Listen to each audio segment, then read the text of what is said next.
cavalier about his son's grades. A father humiliated his son on national television by holding up signs at 2 NBA games calling out the kid's classroom performance. The lad-shaming dad was first spotted in Cleveland with a sign that read, "Thomas, get your grades back up and next time you'll be here. Love, Dad." Then, a couple of days later, he was seen in Houston with this message. "Thomas, can you hear me now? Student, then athlete, son. In that order. Love, Dad." Later in the same game, he held up another sign. "Thomas, until you pass social studies, no staying up for red eye with Tom Shalhoub." Wow, that's good advice. While most people loved the signs, there were some detractors. College football analyst Kevin McGuire tweeted out a possible response from Thomas.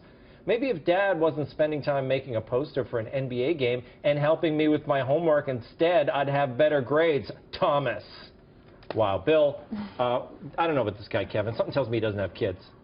Yeah, this is a great way to cover the fact that you're lonely.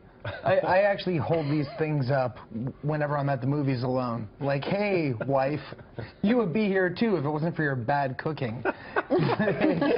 Well, wait a minute. I would think you would like this dad. That he's a great dad. He's shaming his kid on television. That's the way it's done.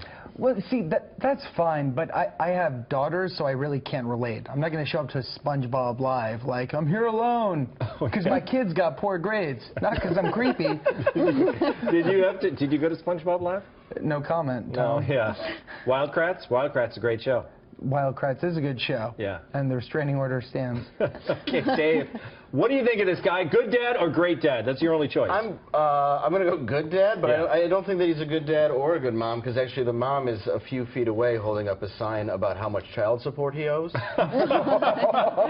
So, yeah, I mean, really, I don't think either of them are very good. I think when that kid's also an all-star athlete in the draft combine holding up his, 7-figure check, maybe he'd say, "Hey, Dad, if you didn't go out for cigarettes, some of this would be yours." It's so true. So are you just assuming that the dad is not together with the mom? Did you just make that up? No, I didn't make it up that he's a deadbeat. I just did it because he goes to all these games without his child and makes up an excuse for it. It's true. Because it's easier to buy a poster board than pay for a ticket. Yeah, and he's traveling all over the country. Tarlov, what do you think of this guy?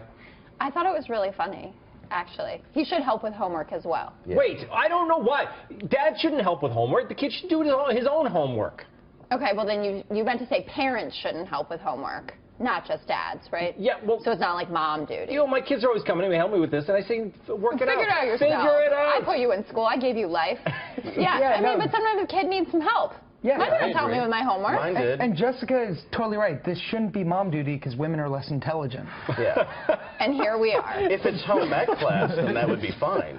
We're going to bring you in here, Joe. What do you think of this guy? Is this the right way? Should you shame your kid on television? Well, first of all, he's still apparently watching the basketball game to see himself called out publicly on the internet. So I'm not sure he really thought that through. Second, shouldn't there be a comma after Thomas? It's a direct address.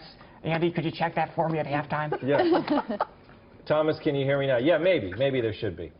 He used the comma with the love dad, didn't he? I like the emoji, though. The emoji's a nice touch. Well, look, the guy is, I think he's a proactive dad. He's trying to get the kid to work harder. Yeah. And then, so maybe we'll see the kid at a future game, and he will have, brought Well, did you his see that the guy who hit the game-winning shot in the North Carolina game, the next morning, 8 a.m., was in his class? He got, obviously, a standing ovation, but he, got back to school and went right to class. Definition of a student athlete. There you go. Those classes are real at North Carolina now.